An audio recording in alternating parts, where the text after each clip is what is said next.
Please like, subscribe and share করুন আপনাদের channel.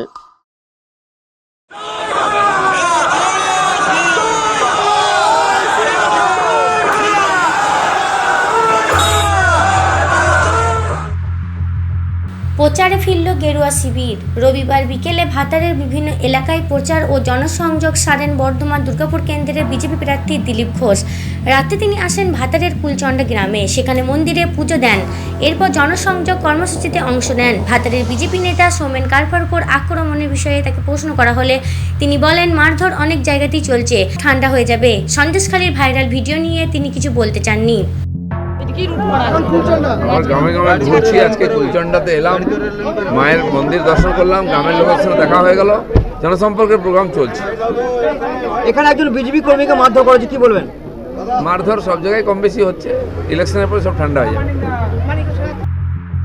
অন্যদিকে সৌমেন কারফার উপর হামলার প্রতিবাদে ভাতারে প্রতিবাদ মিছিল করে থানায় ডেপুটেশন দেয় গেরুয়া শিবির। এই সময় ভাতার বাজারে তৃণমূল কংগ্রেস পথসভা চলছিল। দুপক্ষের স্লোগান পাল্টা স্লোগানে উত্তেজনা ছড়ায়। পুলিশ থাকায় নতুন কোনো গোলমাল হয়নি।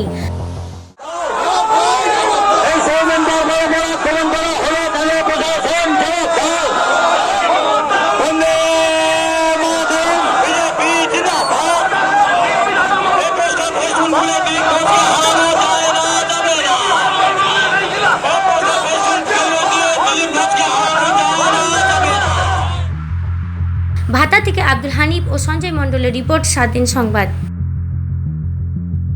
আমরা আস্থা রেখে রাস্তায় চলি, আমার মা বোনেরা ঘুরে বেড়ায়, আমরা রাজনৈতিক দলের নেতা নেত্রীরা আমাদের কার্যক্রম করি।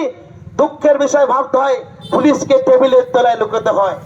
এই কোন রাজ্যে আমরা বাস করছি এটা আমরা জানি না।